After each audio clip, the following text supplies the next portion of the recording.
Salut hacheurs, c'est Jean-Marie. Aujourd'hui c'est une vidéo un petit peu spéciale. J'aimerais revenir sur tes deux dernières prises de parole en public. Donc il y en a une, c'était le monde dans lequel nous vivrons en 2084, et la toute dernière, le TEDx que tu as fait à l'université de Lyon.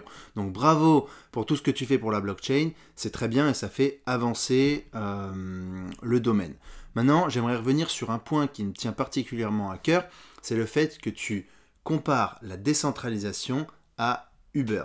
Alors, je sais que tu veux donner des images fortes et imagées aux gens qui t'entourent pour leur expliquer simplement la blockchain. Maintenant, si on prend un exemple simple, donc on a le monde des banques avec les utilisateurs qui tournent autour, donc je vais mettre un schéma là, et si on compare avec le système de Uber, c'est exactement la même chose, parce que si Uber tombe, eh ben, il n'y a plus du tout de réseau Uber, plus personne ne pourra commander de taxi. D'autre part, si par exemple, et c'est ce qui se passe d'ailleurs dans le monde de Uber, pour l'avoir bien pratiqué, il y a certains moments où Uber augmente les tarifs sans pour autant augmenter les tarifs pour les chauffeurs. Donc, qu'est-ce qui se passe ? Les utilisateurs n'utilisent plus Uber, ils vont sur l'application d'à côté. C'est pour ça que tous les chauffeurs de Uber qui se respectent, en tout cas je parle pour ce qui se passait à New York, avaient 2 ou 3 applications et ils jonglaient en fonction des prix. Donc c'est bien là l'essence même d'un système centralisé où une entité décide de ce qui se passe sur son réseau. En plus, tu dis que Uber permet à un particulier de parler à un autre particulier. C'est faux aussi.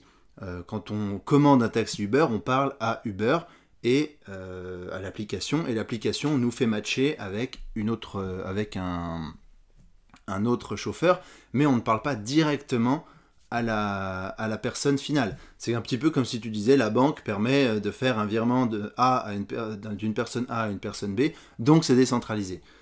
Non, pas du tout. Je pense que tu le sais très bien.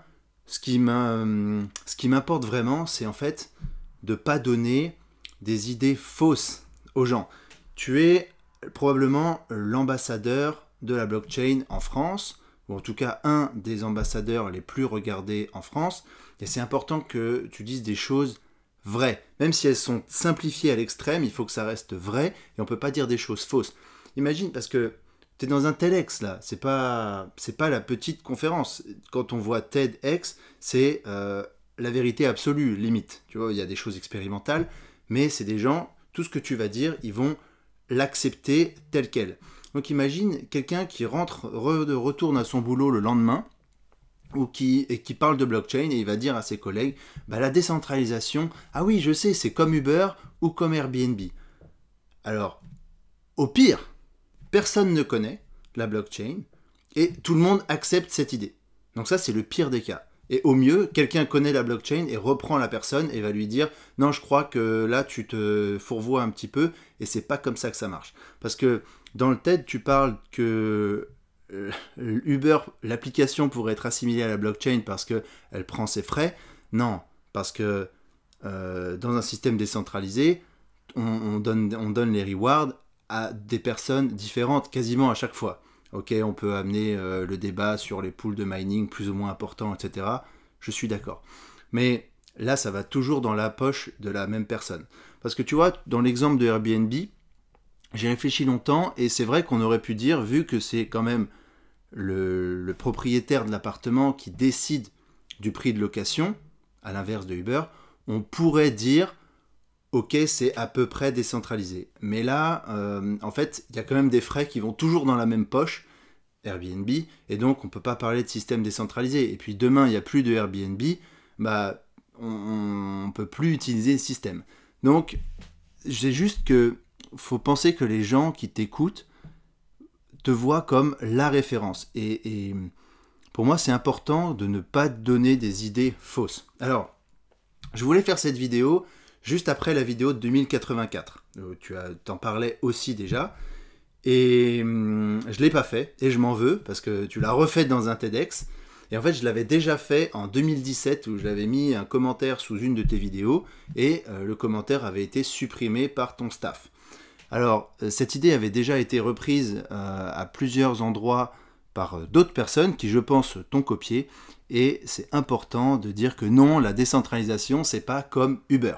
La décentralisation, ça va permettre à des particuliers de parler à d'autres particuliers. À la rigueur, ce qu'il faudrait dire, c'est que Uber est menacé par la décentralisation, et comme tu le mentionnes, les smart contracts rendent la blockchain intelligente, et que maintenant, grâce à des smart contracts, on pourra mettre en relation un utilisateur avec un taxi de façon totalement... avec zéro friction, et de façon totalement automatique, et l'arbitre, ce sera du code, et pas une entité comme Uber. Parce que Uber, une application, bien sûr, c'est du code, mais derrière, on fait dire ce qu'on veut à ce code, alors que là, le code, on va dire, pourrait être émis sur un consensus, et donc les prix ne varieront quasiment jamais. On définira un taux horaire pour les chauffeurs, un taux au kilomètre, par rapport à des frais, à des métriques bien précises, comme le coût de l'essence, la longueur du trajet, l'état du trafic, etc. Mais disons que ça, on oublie Uber, ce sera un smart contract, et tout se fera sur la blockchain. Maintenant, ceci étant dit, bravo pour ton travail, bravo pour ce que tu fais pour la blockchain, c'est très très bien. Juste si on pouvait changer ce détail, parce que pour moi c'est important qu'on véhicule une vraie image, pas une vraie image, mais la vraie connaissance. C'est déjà dur d'expliquer les systèmes décentralisés, alors si en plus on donne une fausse image, où on explique faussement ce que c'est, on est perdu.